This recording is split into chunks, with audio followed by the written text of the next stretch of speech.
Hello and welcome to my channel.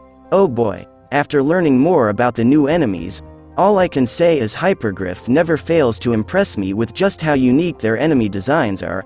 I will be mentioning certain event mechanics throughout the video, so do watch my previous guide to learn more about them.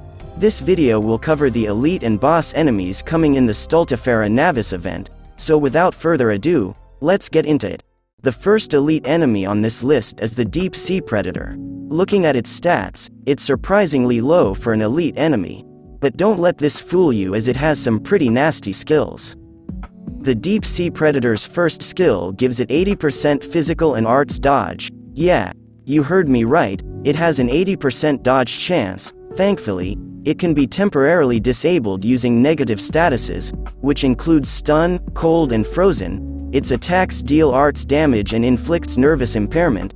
The best counter to this enemy is to use operators with fast attack speed or true damage. The second elite enemy on this list is the Deep Sea Founder. Its base stats are average, but with the help of its first skill, which increases its resistance. The Deep Sea Founders have a whopping 90 resistance to arts damage, essentially making arts damage dealers almost ineffective against them. Furthermore, its attacks deal arts damage and inflicts nervous impairment. They'll also spawn a vestige onto the tile they are standing on when defeated. The biggest annoyance when facing this enemy is definitely its ability to spawn vestiges upon death, though this can be cancelled using silence. While their resistance is absurdly high, their defense is fairly low, so a good old Chalter can erase them easily. Next up, we have the Deep Sea Seeker. These guys have high HP, which makes them difficult to be defeated.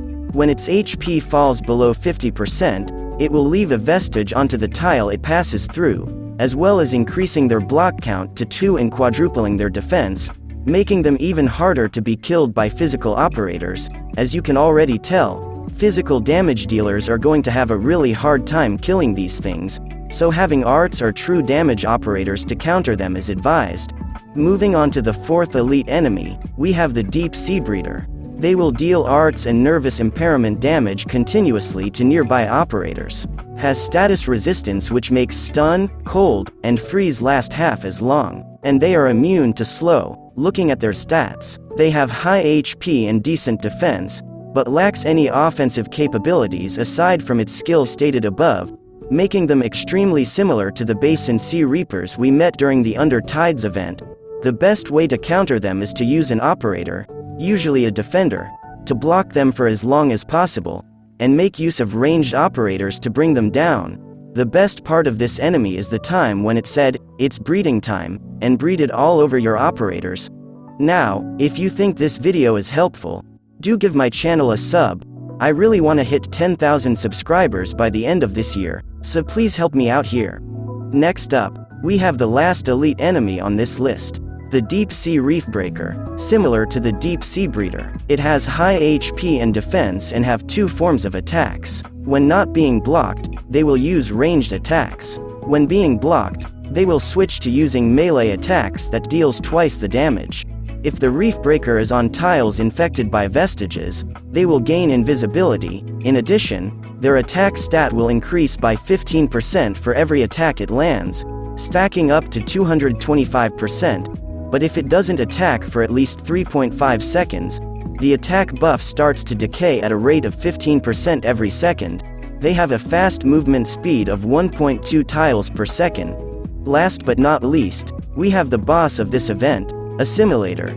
This boss is extremely unique. For starters, its stats are all at D-, giving the impression that it is an extremely easy boss to defeat. Well, too bad, because it has 4 phases, with each phase having different attributes. Now, onto the main mechanics of this boss. When it is defeated in the first 3 phases, it will disappear temporarily and 2 or 3 regressed enemies are spawned into the stage.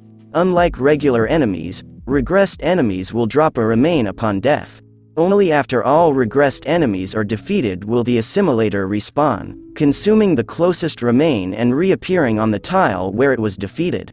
You can tell which remain the Assimilator chooses to consume from the blinking blue marker. If an operator is within the range when the Assimilator consumes the remain, They'll be instantly knocked out and they cannot be redeployed until its next phase. If there are multiple remains stacked together on one tile, the assimilator will consume all of it.